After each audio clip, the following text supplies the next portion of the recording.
So without mocking this, I mean, let's just take it seriously for a second. The idea that people currently behind bars who have not completed their sentences but are serving them should be allowed to choose our leaders. Is this a good idea? You know, Tucker, I was watching the CNN town hall when Bernie Sanders said what he said about the Boston Marathon bomber, and I literally spat my drink out. And it was a nice glass of red wine, so it was a senseless waste of good alcohol. But I spat it out because I couldn't really believe what I was hearing. This is a guy, front runner, as you said, to be the potential nominee for the Democratic Party to beat Donald Trump. That's their plan. That's what they want to do. And their main selling point right now in a CNN town hall is that they want the Boston Marathon bomber to be able to vote while he's in prison, while he's on death row. And whilst you say don't mock it, how can we not mock it? This is the stuff of utter lunacy. I agree 100%. How can you not mock this shit? How can you not mock Fox News? How can you not mock Piers Morgan's lunacy? So this is Piers Morgan on Tucker Carlson's show. Tucker's asking him about what Bernie said at his recent CNN town hall, where he talked about expanding the electorate to include felons, including felons who are incarcerated. Which, admittedly, that's a very unpopular position. I think it's like a quarter of the country agrees with that. Most Americans don't. And, you know, that's fine. I would say I'm probably in the majority. I don't particularly agree with it. But, man, just listening to Piers Morgan talk about this, and Walter Bregman is so right. The guy who went on Tucker Carlson's show, who criticized him and said, you know, you're a millionaire paid by billionaires. That's who all these guys are. That's, you know, Piers Morgan's not your friend. And he doesn't even try to hide it. And, you know, I wonder how many people, Fox News viewers, like, snickered along with Tucker Carlson at that remark, you know, not realizing that, like, a bottle of wine that Piers Morgan drinks is probably worth, like, a week, you know, salary for them. This guy's not your friend. And then he goes on to, you know, do concern trolling about how he calls this a product of, like, the woke generation. And, you know, basically trying to tie this is SJW craziness. That's what this is. And crazy SJW stuff. Just excessive lunacy. Who would do this? So who would do this? And, you know, again, just to reiterate that I wouldn't say I agree with Bernie Sanders totally on this issue. But is it crazy? Well, which countries do allow their inmates to vote? Let's see. Canada, Croatia, Czech Republic, Denmark, Finland, France, Germany, Israel, Kenya, Netherlands, Norway, Peru, Poland, Romania, Serbia, Sweden, Zimbabwe. You know, I'm kind of surprised Piers Morgan didn't say something like, this is a kind of policy adopted by Kenya and Zimbabwe and Serbia. Like, just bring up all the countries that aren't, you know, Western European as just like horrifying examples. But yeah, I mean, like, what would he say if you brought up this is the same policy adopted by the likes of France, Germany, and Israel, like some of our strongest allies? Are they lunatics? Are they all they're all lunatics now? That's just absolutely crazy and beyond the pale? Because that's what Sanders is suggesting. And that's the thing, is like, again, I don't necessarily like agree with Sanders. I don't think it's particularly important that you have your right to vote when you're in prison. I think it's perfectly reasonable. I think it should be restored immediately when you are let out of prison, because if we ever say that you're going to get out, I mean, the goal should be to rehabilitate you into society. So maintaining the status as like a second-class citizen for felons doesn't make any sense to me. That's not a good way to reintegrate people into society. And, you know, to his credit, Piers Morgan says there should be some sort of like system, like a path to get your vote back if you don't have a particularly bad felony. But, which I don't really agree with that. I think it should just be restored. The main issue that he sort of brings up is, what if you're a serial rapist and then you're allowed to vote?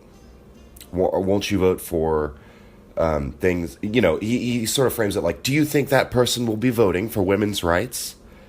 And it's just odd to me because, well, and let me bring up another example, another argument he makes. He says these Democrats don't trust these felons with a right to own a gun, but they trust them to vote. And it struck me as kind of funny because I was thinking about it. I'm like, well, let's say that we did give the felons the right to vote. Who would they vote for out of the two major parties that would infringe more on women's rights? who would they vote for out of the two major parties that would be more likely to get rid of gun regulations and get rid of ways of tracking people owning guns, allowing more criminals to have them? Ding, ding, ding, Republican Party, the party that Fox News shills for all day. So these people don't have any principles. Like the supposedly the horror story they're painting for you is a story where the felons vote Republican, right? Those are the scary things that he's saying the felons can do, are the kinds of policies that Republicans are pushing on you all the time. So it's just absolutely absurd. And another thing, Piers Morgan comes from Britain. Granted, UK also does not let prisoners vote. But a couple of years ago, in 2017, I found an article by The Guardian that the UK government was looking at scrapping its blanket ban on prisoners being allowed to vote. And they seem to have softened their policy somewhat. Prisoners still can't vote.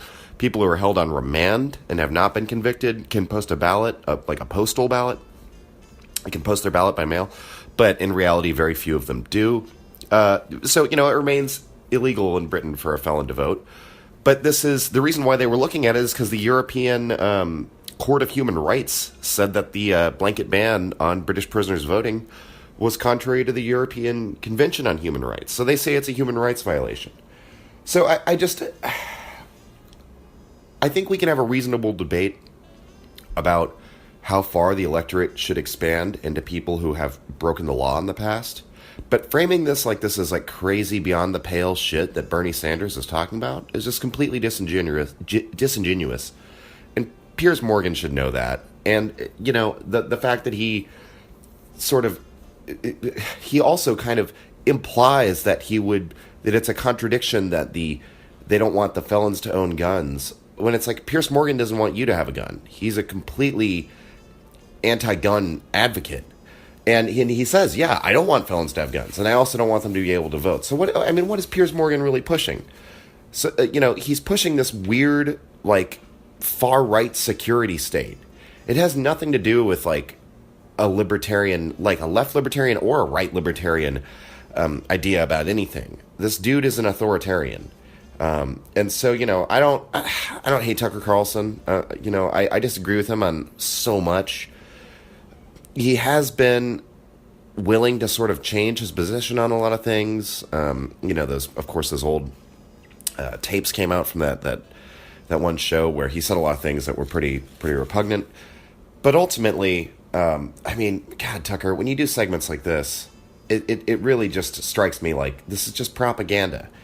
Because, as Kyle Kulinski has pointed out, this is the most egregious lie that Piers Morgan tells in this whole segment, where he says at one point, this is the central thing that Democrats are pushing to beat Donald Trump? No, Piers, that's not the central thing. That's one question he was asked out of, a dozen, if not more. It's not something he's pushing. It's something the establishment is pushing because they know the average person will disagree with it. And so they're pitting Bernie Sanders against the average person and the average voter on this one issue where he's going to be really unpopular. Whereas his positions on other things, on economic issues, which is why Bernie voters are voting for him, it's because of his economic policy, he aligns very nicely with the American people and their interests. So this is, it's concern trolling from Fox News. And I don't really get, I think it's very obvious that Congress, if Bernie Sanders was elected, he's not going to motivate Congress to expand the electorate to include the Boston bomber. Because no matter what, in the United States of America, we're never going to let traitors and people who have taken up arms against the state, they're never going to be allowed to vote here. Not in our lifetimes. And I'm not convinced that they should be. So, that's not going to happen. That's a non-thing to be worried about.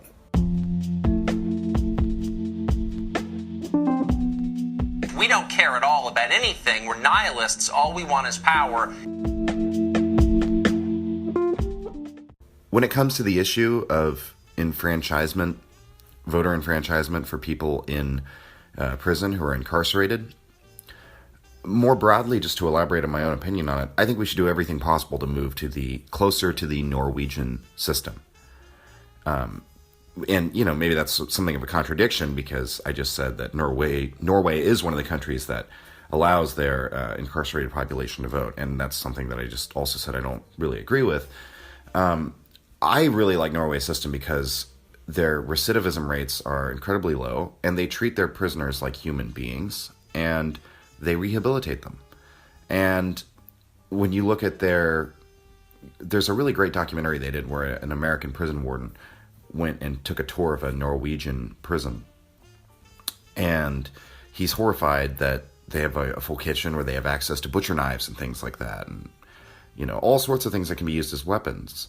And he's pointing this out to the Norwegian, warden. But the Norwegian warden just kind of looks at him and says, but we don't have any of these incidents. You're expressing all this concern about, oh, well, the prisoners could use this as a weapon. But they don't. They don't use it as a weapon. And so it turns out when you actually don't make their lives completely miserable, they don't turn into violent animals that will do everything they can to escape. If you create just a secure perimeter and then treat them like a human being within that perimeter, while still watching them and maintaining security protocols, and they should still have reduced freedoms, because of the security risk and just all of that and the element of punishment. But, the idea that we need to make them suffer as much as possible, we need to get rid of that idea as quickly as we can. Now, on the idea of, voter enfranchisement, as I said, I don't necessarily agree with it. I don't really disagree with it. It's just not a hill I'm willing to die on. I don't really think that that it's obvious that if you are incarcerated for a serious crime that you should not have that right taken away from you. It's not obvious to me which rights should be taken away from you. What I will say is this: the notion that if we let serious criminals vote, they could vote for bad things. In a representative democracy, that qualm makes no sense. I mean, I'm assuming the prisoners cannot run for political office, so they still are going to be limited to the choices of the representatives that are already running within our two major parties. So the people who sort of express this, like, well, what if the criminals vote for some horrific things? Well, that would mean that you have a Democrat or a Republican in one of these two major parties running on a platform of doing some pretty horrific things. I mean, is that a serious concern? Now, see, the thing is, I actually do think that is a serious concern. But that doesn't make me think, oh, well, that's why we can't let the prisoners vote. That makes me think we need to take a hard look at the corruption and the cronyism and the bad behavior that's been going on within these two parties. Because, I mean, yeah, criminals rise to the ranks in those parties all the time. And that's who we should be concerned with. It's not the people in prison on minor drug offenses that we are, taking out of the electorate forever because they had a rock of crack on them. That's just a way of disenfranchising poor people for life, for an unjust charge that should not be on the books. That's all that is. So, bringing in like, oh, well, what about the Boston bomber? That's an absurd, just hyperbolistic, like, way to try and divide the electorate and make that like a wedge issue. When in reality, I think if you ask most people, if somebody got busted for smoking crack when they were 17 years old and now they can't vote for the rest of their life, most people would say, yeah, that's kind of fucked up.